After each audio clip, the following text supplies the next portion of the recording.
You're listening to the Podcast Detroit Network. Visit www.podcastdetroit.com for more information. 1935, the Lions win the NFL championship. The Detroit Tigers take the World Series. The Red Wings bring home Lord Stanley's Cup. Joe Louis begins his rise to world domination. This transforms the Motor City into Detroit, City of Champions. There we go, Detroit City of Champions, the podcast. I'm Jamie Flanagan. Charles Avison. And we are diving into a trilogy of books called Detroit City of Champions. City of Champions. Been talking a lot about the Tigers. And then just pretty much most of the show has been the Tigers. We launched things off, kind of gave a big overview, and then been doing a lot of Tiger talk. But today, I'm excited, man. I love the 1934 and 35 Lions, man. Shooting it right over the backboard. Yeah.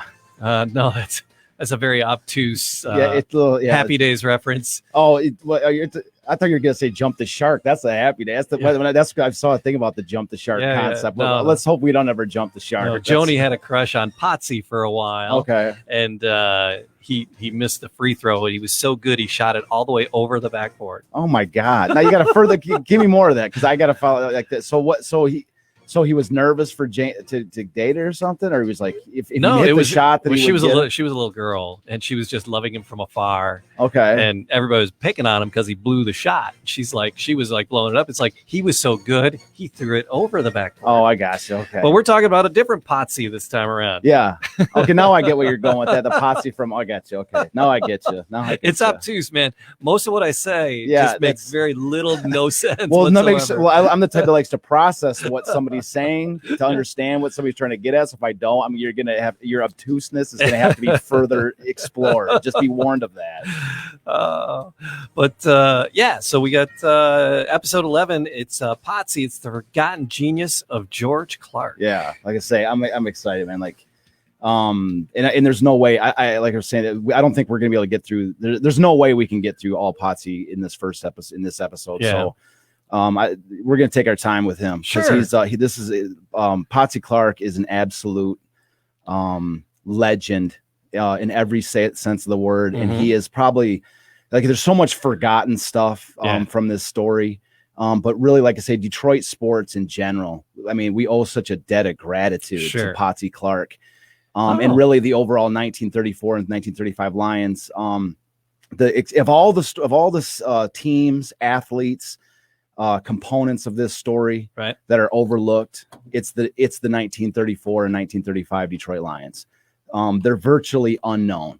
I mean, like what vague small references there are to this team are just so obscure. I mean, like every once in a while. I mean, really the only person that ever gets mentioned from this team is a guy named Dutch Clark. Okay. Who is no relation to Potsy, who we're going to discuss today, but otherwise. Even in their day, the Lions were overlooked. The Lions were, like I say, it's almost like a tragedy because their story is so amazing. Oh, wow. Okay. It's like, I mean, it's just such an incredible story. And the players behind it, what they had to go through, all the stuff that led up to it is just, I mean, it's literally, you could just make a movie on the Lions, which is why like putting them all together is just such a tremendous story. Like the Tigers, Lions, Red Wings, all of it. Because the sports enthusiasm was building in Detroit because the Tigers were on fire as we went through. Tigers were the biggest thing out. The 34 and 35, they were the biggest thing. Right. And so it's not just a marketing ploy bringing this other team in here. Well, I don't want to say. I don't think it was a marketing ploy. It was as much as it was an opportunity. Okay. Because the overview is that you have a very talented football team in Portsmouth, Ohio. But the town Portsmouth is it's kind of like Green Bay in the fact that originally in football you had these small towns that had these professional teams. Yeah. But Portsmouth was really hammered by the Great Depression, and so even the minuscule salaries that these players were making at this time was still not enough to support the players. But they had a great team. I mean, this is one of the three best teams you can say four teams because really the best teams of this era: Green Bay Packers, Chicago Bears, New York Giants, and the Portsmouth Spartans. They're the top four teams. And in fact, if I was the top three exclude the Giants. The Giants were good, and the Giants, they won, but but the Portsmouth was one of the 3 elite teams that were always at the top, the finals, in the very final couple games at the end of the season to decide who was the champion in that. But anyways, they had a very talented team. Yeah. And so at the end of 1933, the team is completely broke. They were paying their players with shares of stock in the team. In fact, their best player, Dutch Clark, had left the team because he had left at the end of 1932. He wasn't even there for their final season. That's how broke they were. They couldn't afford to pay him. So anyways, they and so it was at the end of 1933, the team is disbanded, and that's where the opportunity comes along in 1934, where the Tigers are just exploding, as we've already gone through. Right. The city's going insane for the Tigers, and there's this opportunity to the NFL season opportunity. Because Detroit had failed 3 times to establish an NFL team in much better economic circumstances, meaning the 1920s, the Roaring 20s. Yeah. And here's an opportunity now, if they can, there's this winning baseball team that captures the fascination of the city and of the state.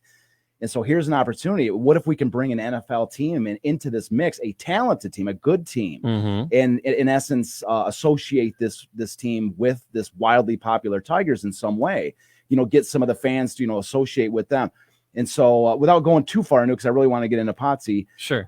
The idea was that their best player, Dutch Clark, was brought back. They paid him a bunch of money, got to bring him back. He was billed as the Ty Cobb of football.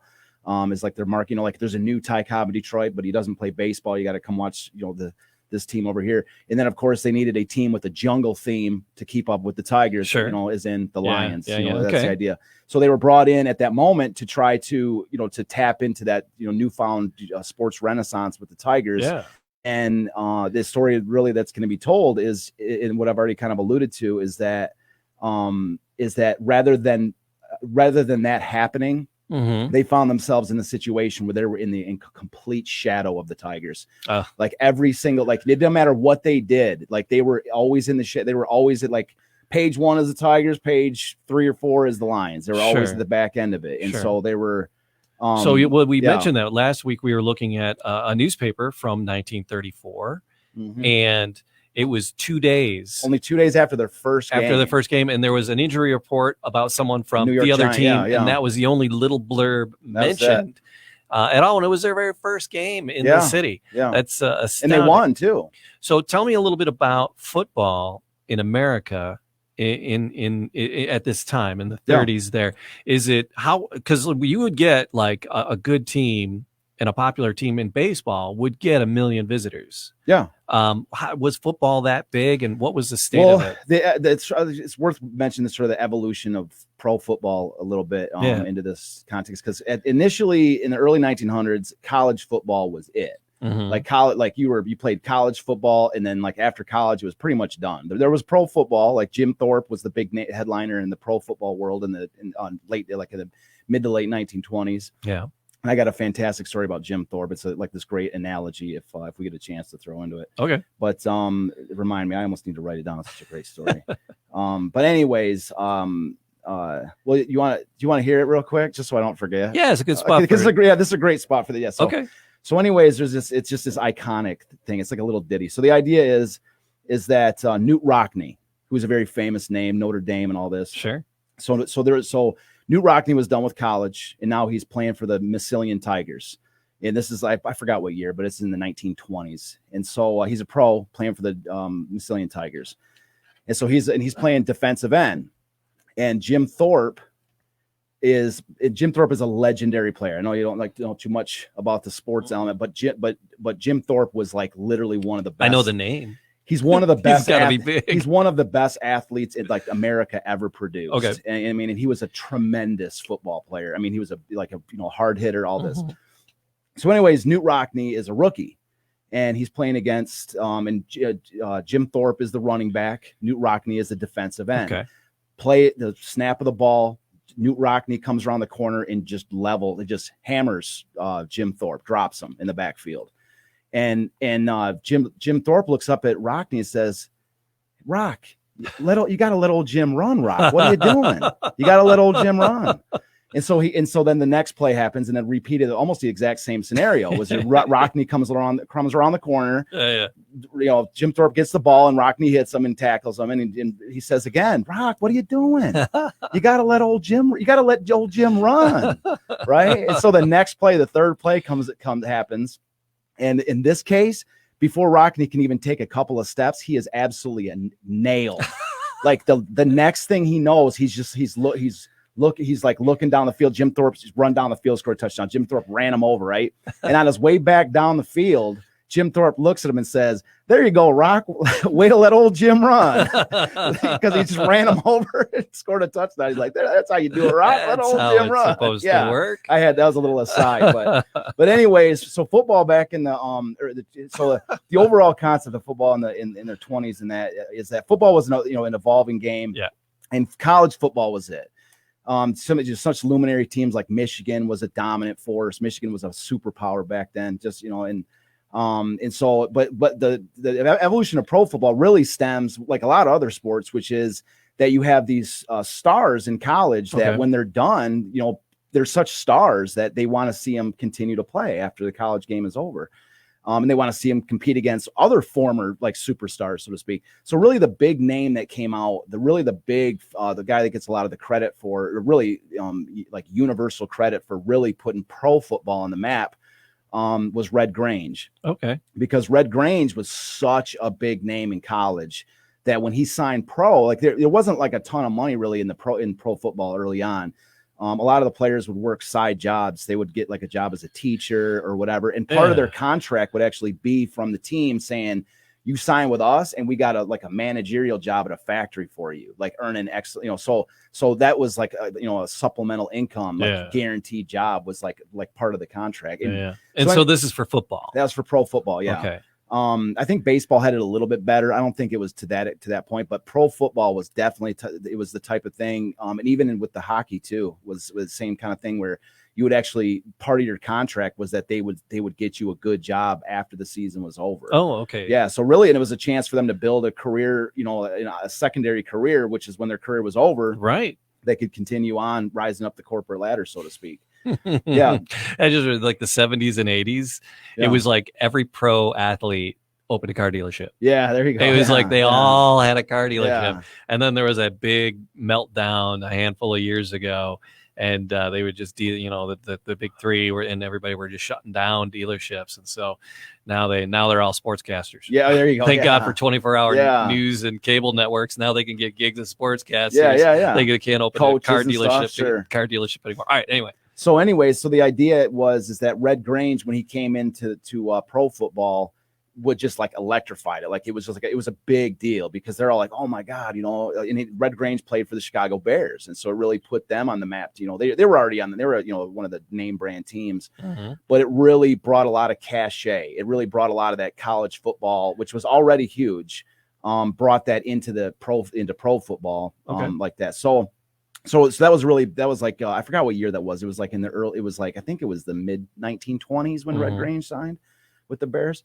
So anyway, so the pro football began to, evolve in popularity. More stars joined the ranks in that. And then one of the things that began to evolve, which really separated pro football, especially in these early years, from anything really, was the increasing use of the forward pass. Okay. Because like if you're familiar with the games, the viewers are familiar with the games where you have rugby. Rugby is almost like a similar. Without the forward pass, football and rugby are eerily similar. Okay.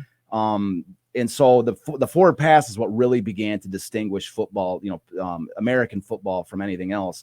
And so one of the things, so there's if you look on YouTube, there's some great shows about the evolution of the football. That was like one of the biggest things to happen.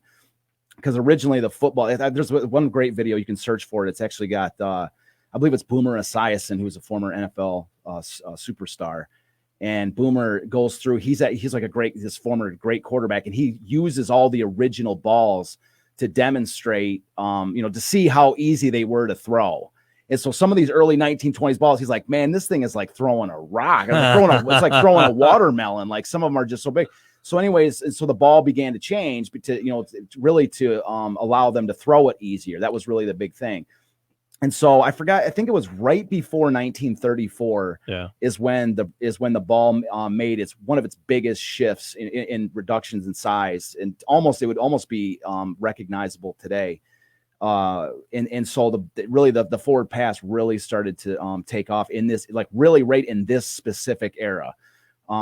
This is the era when the forward pass really started to take off. But the way that they would do it was, like nowadays we have this like pocket passing where a quarterback drops back and the line, sort of drops back and forms a cup around him, like a bowl. Like that's what they call it, a pocket, to protect that quarterback, to give him max protection while he, max time to find the guy he wants to throw to and then to throw it. Back in this time, passing was a lot more along the lines of like misdirection. Like they would fake a team out and then pitch the ball to another guy who was like sitting there. And now he just throws like a quick, like a pre-designed route. Like it's a guy already run into the spot where the ball's going to go. So that was more along the lines of the way they did passing back in this era. But it was, the running game was essential. You'd run the ball continuously back in this era. That was the idea. But one of the misconceptions that I really want to get out when talking about this, especially on this line of thought, is that it was like 2 yards in a cloud of dust. Like a lot of times you see these old black and white NFL games from, or old football games with leather helmets. Yeah. And the players are just grinding back and forth. And there's like, you just see a guy, carry the ball for like a yard and get tackled, and you never see any action. And nothing could be further from the truth. The NFL back then, there was even though it was a heavy reliance on the ground game, you wouldn't see these massive, super high scoring games, but there was plenty of offense. There really was. The Lions are putting up points on people. There's the games were, it wasn't. That's what the misconception I want to get across is it wasn't. There had to be something to the game to continuously draw people to it and for this game to grow during this era. So it wasn't as just because it wasn't the crazy aerial attacks that we have now, doesn't mean the game was necessarily like, some boring, slow contest or anything like this. So, one more thing to kind of get across as far as the football of this era, which is really important to know, is that nowadays a football roster has, actually wrote this down, nowadays, a football roster has, 53 guys? What have I written down here? Yeah, 53. So you have 53 guys on a team. Okay. 53 guys. And there's only, at any given time, you've only got 11 guys on the field at any given time. Mm-hmm. So back then, your roster sizes are like 26 guys. All right. So, so you've got 26 guys and there's only 11 people on the field. So like, they're playing both sides of the ball. They're playing both sides of the ball. I know that literally. Phrase. Yeah, both sides. So in essence, it was called Iron Man football, and that's what they played a lot of it. A lot of iron. They would play both sides because there's actually like limited substitutions. Like you couldn't just trade players out every other play like they do today. Mm-hmm. You literally had to play both sides of the ball, and so a quarterback wasn't just a guy who could throw the ball. He had to be equally proficient at running the ball. He had to be able to play defense. He'd be able to play safety. He had to cover whatever position you played on the field.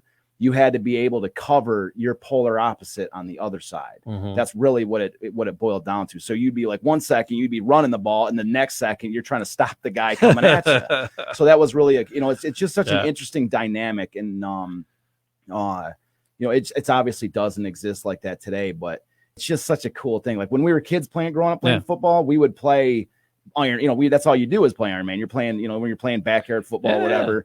And it's just such a cool game. I almost wish that it was like that today, because it's just such a cool thing. Like you got guys in the field just battling it out all day on offense and defense, and it's so. Anyways, that's sort of like an overview. Yeah. We got a couple people joining us. Kevin has started up a watch party. Oh, great, Kevin. And then Kevin is Bush. Bush. What's up, Bush? We wished him happy birthday a couple weeks ago. Yeah, right on. That was Jennifer. Jennifer's hanging out as well. All right, hey Jenny, how you doing? Jennifer Raider. Yeah, Jenny. So So we're gonna try to if you're on here, if you comment on here, we're gonna try to give you a little mention or a shout out on here. So thanks for starting up a watch party. Appreciate that. Yeah, appreciate that. And all right, so. Little foundation there on the football. So what do we need to know about? Do we need to know about the Spartans, or do we need to know about Potsy? There's so much to go into with all that. So I just want to start where we were talking with the Detroit Tigers, we were like, there's two real luminaries that we focused on a lot in our discussions with the Tigers, Frank Navin and Mickey Cochran. Right. Those are the two that like really got more airtime than anybody that Sure. we talked about in the Tiger section. And so in this case, yeah, the one person that's going to get probably more airtime than anyone is Potsy Clark. Okay. Because there was we have the show introduction, the header on the show where it says, the forgotten genius of George Clark, which is his name, George Potsy Clark. But he was more than just like this football genius. I call him, his nickname at the time was the Little Colonel. But I call him the father of the Detroit Lions. Okay. I mean, he was that, as we've alluded to, an absolutely essential person for the foundation of the Detroit Lions. And so I got a bullet point list of like some of the dates and stuff like this, so we don't have to do any. So I have some of those images you sent me, yeah, and that great, video great. clip. So just call them up whenever you want them. Okay. Let me see. I'm trying to think which ones we got. So we got there's Potsy there on the cover. Yeah. So let me run through some of them out. Yeah. All right, go ahead. Yeah. So we'll and I'll because I know which ones we got to bring up. So anyways, so just a rundown of some of the like I say the dates and facts. So born March 20th, 1894 in Carthage, Illinois. He was nicknamed Potsy at age 6 by a local veterinarian. I don't know exactly why, but that was the idea. So in high school, so this is just a list of his football accomplishments leading up into the story we're really going to get into today. So he went into high school in 1909. He led his football team to undefeated seasons as a sophomore and a junior, and then his final game of his senior season was his only loss. The final game of his senior season. So basically 3 undefeated seasons with the exception of 1 loss at the final game of his senior year. All right. So he's just like led his team to basically 3 undefeated seasons in high school. And so he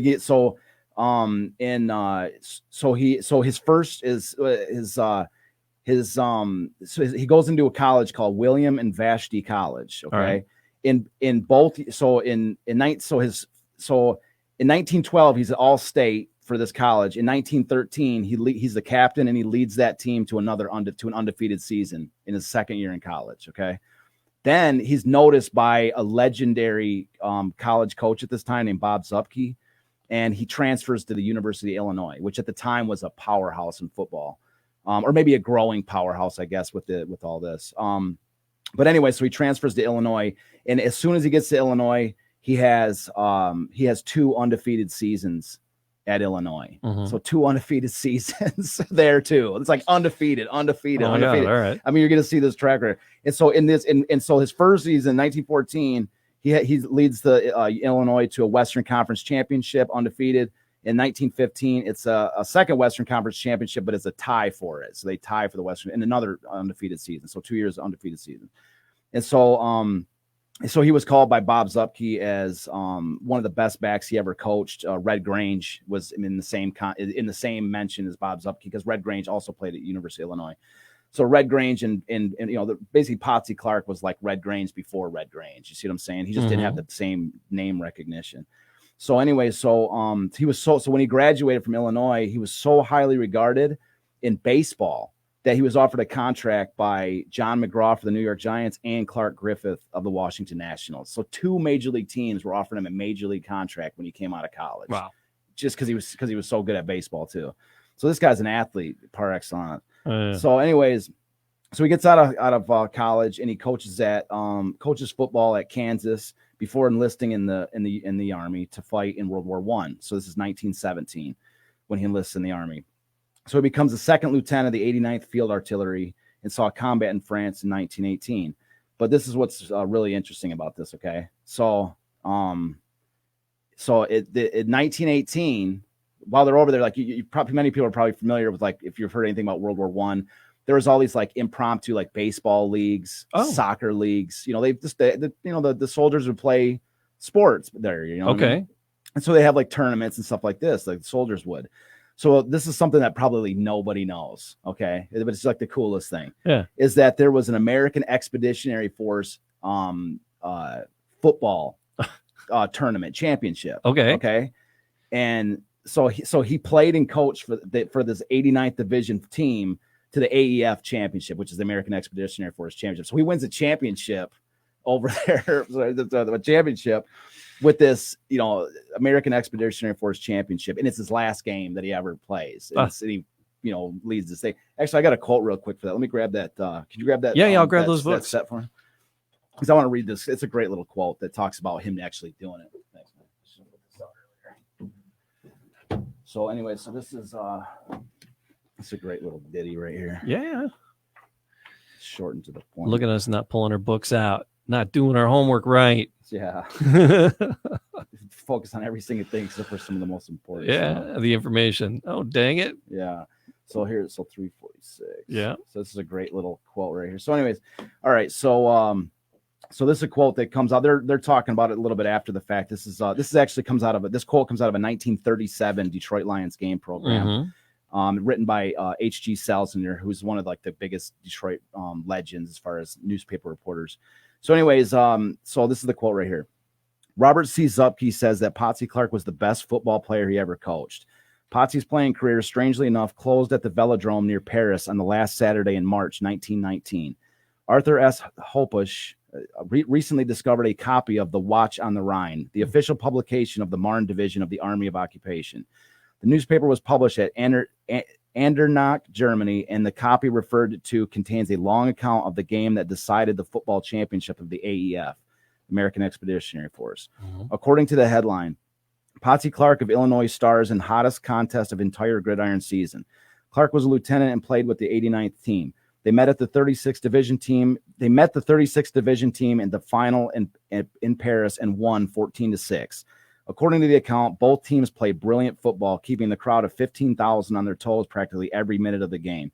Lieutenant Potsy Clark, a former All-Western quarterback and punch of Zupke's 1915 Western Conference champions, easily outshone either team.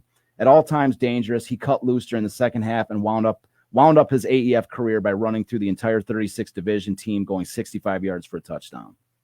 So wow. So I guess his last game is in the Army for the AEF, winning an AEF championship. I just think it's like the coolest thing. And that's that first picture. If you want to throw that up there, I actually got the team photo of the AEF. There they are right there. There's Potsy in the top right corner. Okay. Yep. So he's tall. He's the shortest guy in the he's Owen on the right. Yeah, with the white shirt on. Yeah. Okay, he's the shortest. Yeah. But that's the right. That's that's the AEF team that won that AEF championship right there, the American Expeditionary Force, World War I. That's just like the coolest photo. When I found that photo, I was just so happy. I was like, oh my God, that's the team that won that.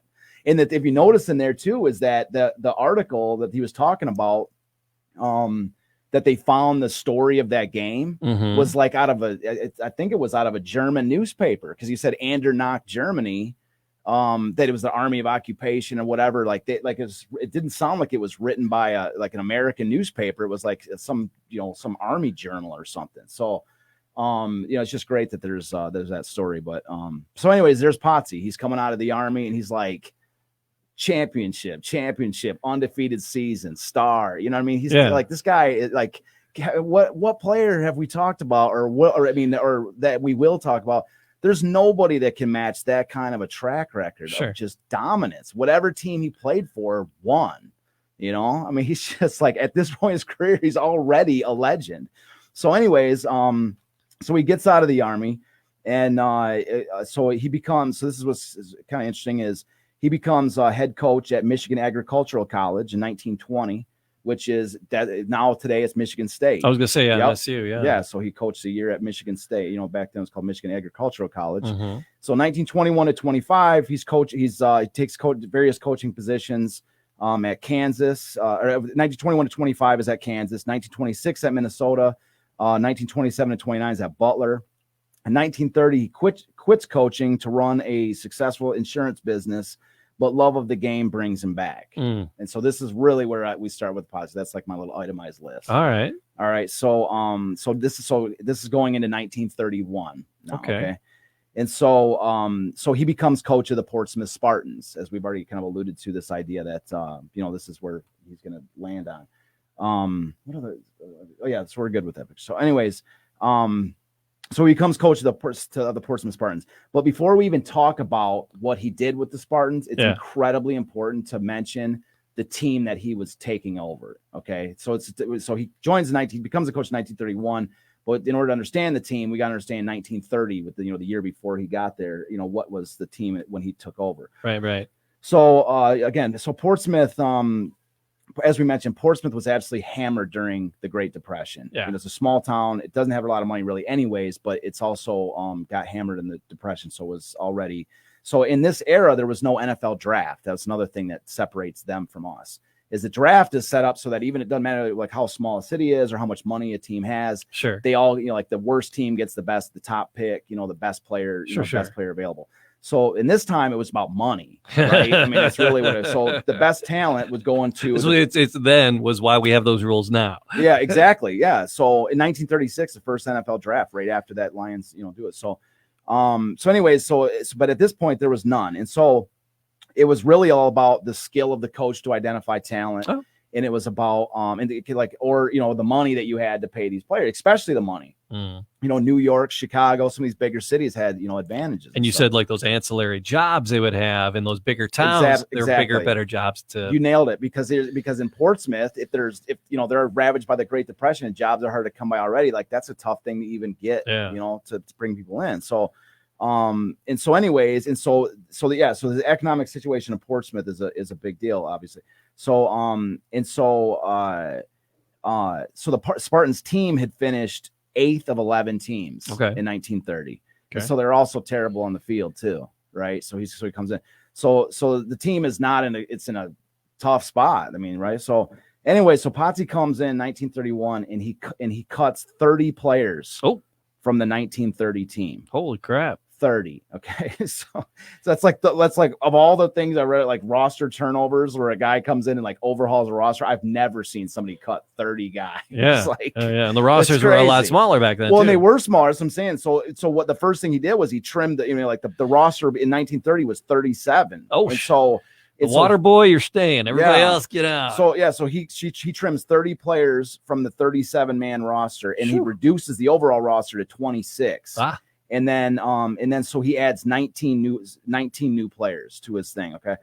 And so of the 19 new guys he adds, 3 would still be with him in 1934 when they became the Lions, and 6 would be with them when they won the 1935 championship. Oh, wow.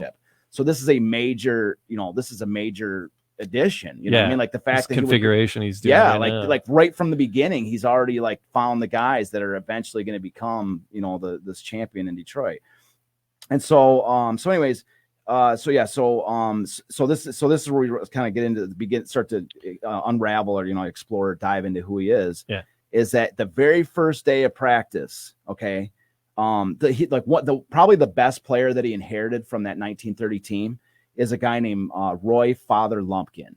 Okay, his name is Roy Lumpkin. I love all the nicknames, I know the greatest names there is. I love the nicknames. Yeah, so Roy Father Lumpkin. Yeah, Lumpkin. So anyways. So that's when you talk about a great story for the screenplay. Like this Lumpkin is like one of the main characters I got. And so his story arc just in real life was amazing too. Like he was a fan favorite. He's one of the best players in the team. He's a big brutal fullback. It's like one of the best blockers in all of NFL. Huh?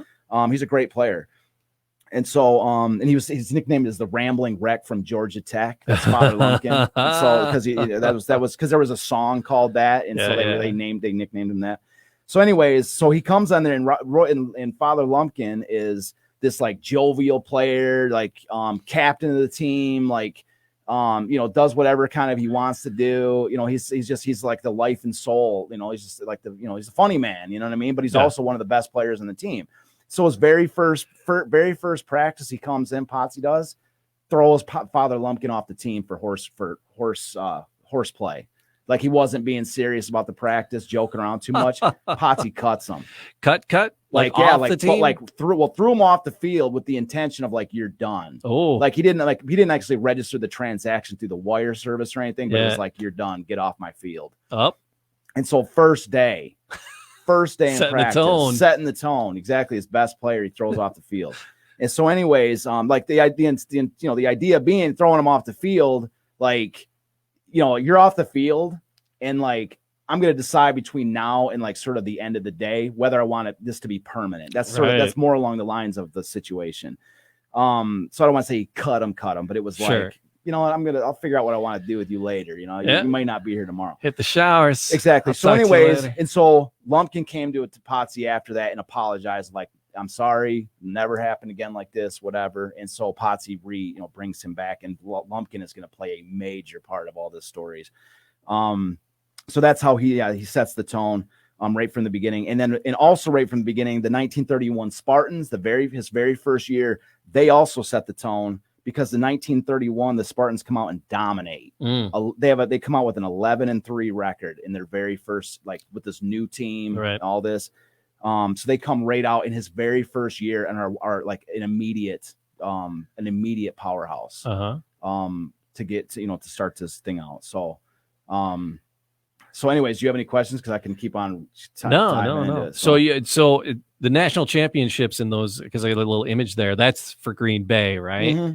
All right. That's literally the next point in the story I'm going to get to. So, all right. So, 29, 30, 31, the national champs. So you're looking at that Green Bay official program. Yeah. So that ties exactly into this 1931. You're spot on with your timing with that, as usual.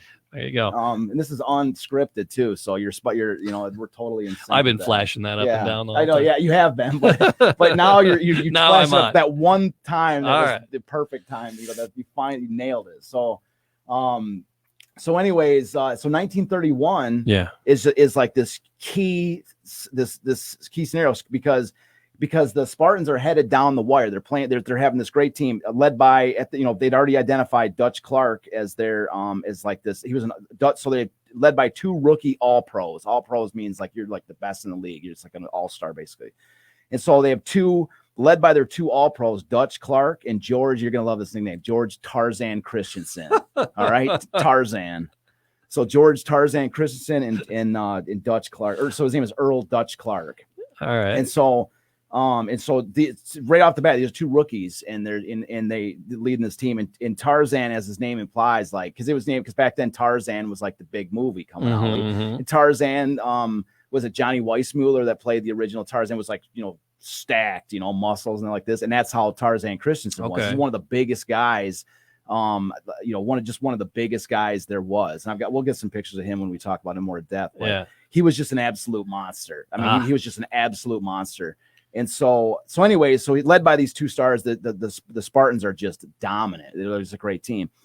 So anyways, as that graphic shows, and the graphic for people that can't see it, it's in a game program. That on the cover of it, it's a Green Bay Packers versus Portsmouth Spartans game program, and it shows on the cover 3 flags that say national championships on them for the Green Bay Packers, 1929, 1930, and 1931.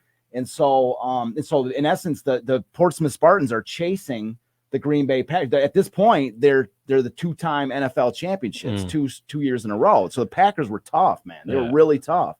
And so 1931. Again, the Packers are tough again. So the Packers the Spartans are chasing the Packers, and at the end of the year, the record for the Packers was 12-2. The record for the Portsmouth Spartans is 11-3. But they're the 2 best teams in the game. The Spartans had not yet faced the Packers.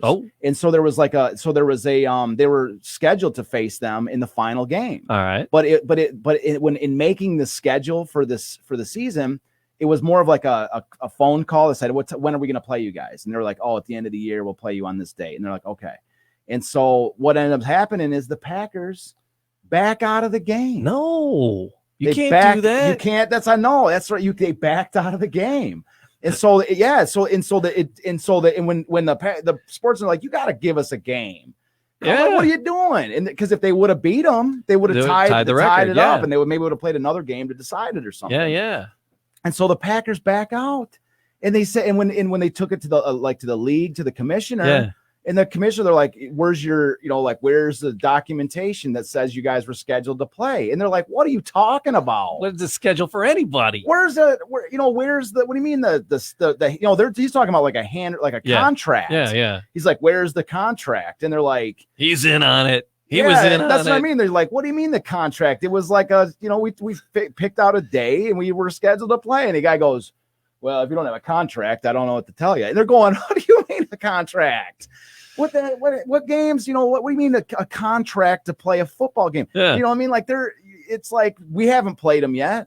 this is a team that we're that's it's in our league. Yeah. It's in the league. Why it's time to play them? It's they back out, and then they won to claim the championship off that 1931 shenanigans. That's what I mean. There's the flag. So that's what I mean. So the Portsmouth Spartans were rightly angered by the fact they're like, what a bunch of chickens. That's how you're going to win your championship is by, they're like, why should we play? Because the Packers were like, why should we play? We already have the championship. So I knew there was a reason I didn't like Green Bay. Yeah. So that's where that's the beginning of it starts. I'm going to give you a lot more reasons not to like Green Bay as we go on with this story, but that's, this is the beginning of that all right. sort of rivalry with them.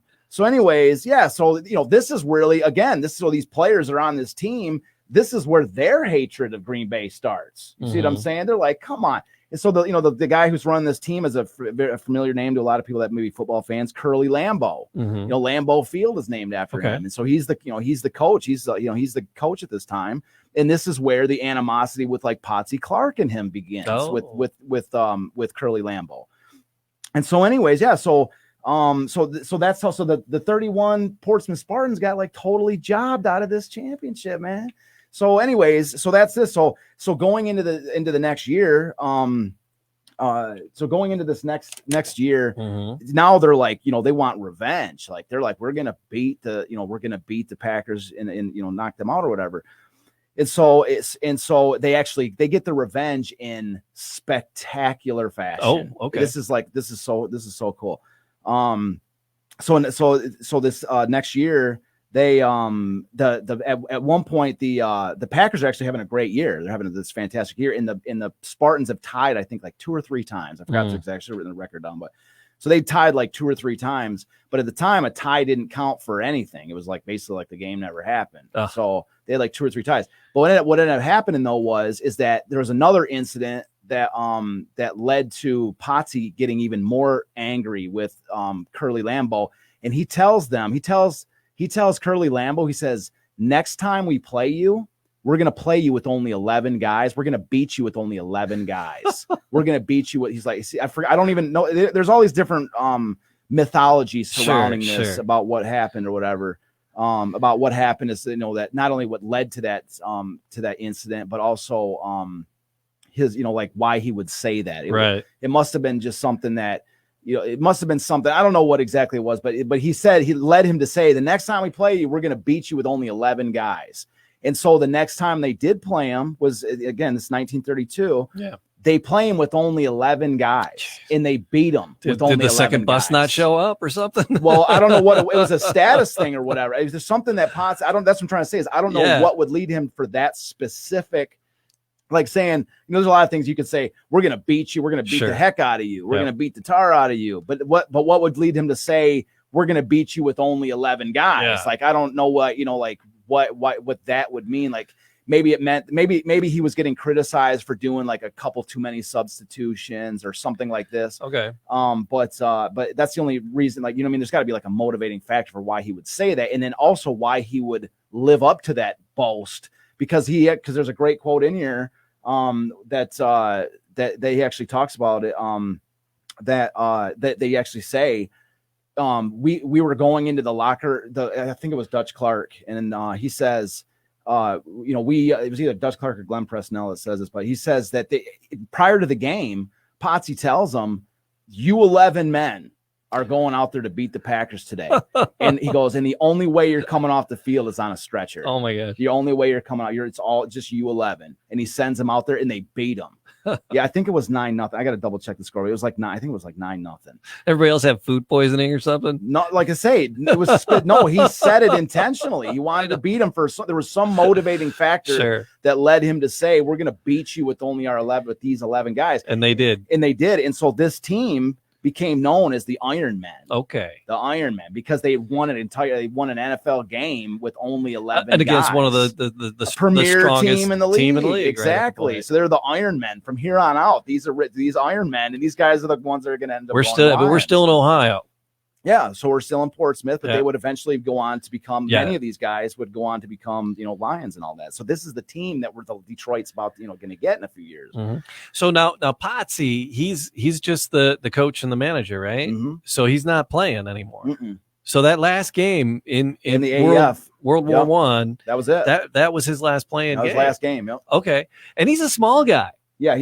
He had that picture. We saw that picture a couple minutes ago, and he's like he's a smaller dude, but he sounds like it, just like dominant. Yeah. He won. He's gangly there compared to those other guys. Yeah, and he won everywhere he went. But in football, doesn't necessarily mean you have to be the biggest guy. Sure. You know what I mean? Like, but to boss around that and to get that message out there. Yeah. Well, I mean, like, but I think a lot of times with these coaches that had these exceptional playing careers like that, just your mere sort of presence carries a little bit of weight because anybody that if you're a guy that's won, I mean, look at the list. We went through the list of all these championships and undefeated seasons. Like, literally, I mean, I think it's every single year it was an undefeated season for like every single team he played for. I mean, literally, I went down the year by year, and it was like every single like undefeated season, undefeated Western Championship. Oh, this one, it was a tie for Western Championship, though. You know what I mean? Like, it's sensational. So, I mean, a guy like that carries that kind of gravity when he walks in. Is like, I've won championships every year of my life. You know what I mean? And then his very first season with Portsmouth, they rock. You know, I mean, they come out 31. And this is a all of a sudden they love this guy. They bought in like the very first year. He overhauls, he cuts 20 guys. I mean, kind of 30 guys. He cuts 30 guys, and then in his first year, they're the toughest team in the NFL. The Packers have to pull some dirty trick just to get out, just to slink out of away with an NFL championship. You know what I mean? Like, that's what he's led. So this is a guy that this is. I mean, there's something to this guy. I mean, look at him. Yeah. So, anyways. So 1932, so he beats the Packers, the Iron Man game, they beat the Packers. And so this sets up a situation, even though the Packers had won way more games. I forgot their record, but anybody can look it up on the line. But so it sets up a situation where despite the fact that they have a dramatically far fewer wins than the Packers, the numerous ties that they had put them in first place by a fraction, by the tiniest fraction of a percentage point. And so what happened is that the Chicago Bears they had the same record as the Lions. Okay. And what that did was it set up the first NFL championship game. So if you're looking at it right now and you're wondering why the records don't match, look at the winning percentages. And what happened in 1932 is it set the stage for the first NFL championship game. Oh, okay. Yes, because it was a tiebreaker. Sure. And so the NFL for the longest time had been wanting their own version of a World Series. Yeah. And so now they had it. They needed a tiebreaker game to decide who would win between the Spartans and the Bears.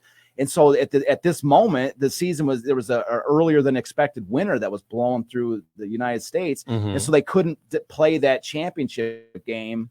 They couldn't play that championship game outdoors, and so they played in Chicago, and they played in the indoor inside the Blackhawks ice arena.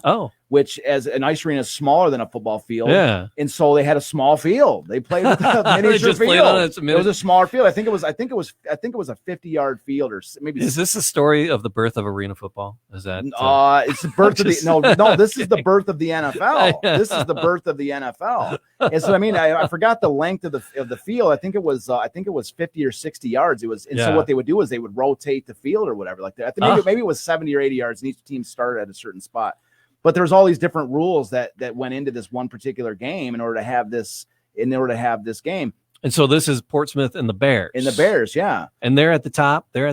Yeah. So where does Green Bay? Where did the Green Bay? Green Bay finished out of the race. Wow. Okay. That's why you don't see that flag. There's no 1932. Because the Spartans knocked them off in 1932 with the Iron Man game. So they're playing inside. Yeah. So now it's the Bears. Versus the Spartans, and this is where the beginning of the Bears rivalry starts to germinate. And there's going to be many, many more. By the time we get to 1935, at the end of the season, 1935, my goal is to show just how red hot they hated the Packers too, but the Bears rivalry at this point was insane. So we're gonna have to pause. So either do we want to hear about this game, or do we want to kick it off with this game? Let's kick it off. Yeah, next week. Yeah, next week. Yeah. So we'll find out what happened. Leave them hanging. That's what they always leave them wanting more. Isn't that the first reason of show business? Is like leave them wanting. All right. So we got our Lions to be. We got the Spartans there, and we got the Bears. Yes, facing off in 1932 at the first NFL for the first championship game.